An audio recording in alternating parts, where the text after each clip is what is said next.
সেদিন রাতে নিঝুম ধারায় বৃষ্টি হচ্ছিল। সিয়াম, জুরি আর অন্যান্য পশু পাখিরা যার যার বাসায় চুপচাপ বসেছিল।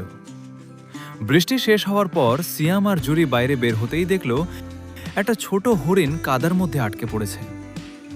সিয়াম তাকে উদ্ধার করার জন্য একটা লাঠি এগিয়ে দিল। ঠিক তখনই জঙ্গলের ভেতর থেকে একটা ভয়ঙ্কর গর্জন ভেসে এলো। একটা বিশাল বাঘ তাদের দিকে এগিয়ে আসছে। সিয়াম আর জুরি ভয় পেয়ে দৌড়ে একটা উঁচু জায়গায় উঠে গেল।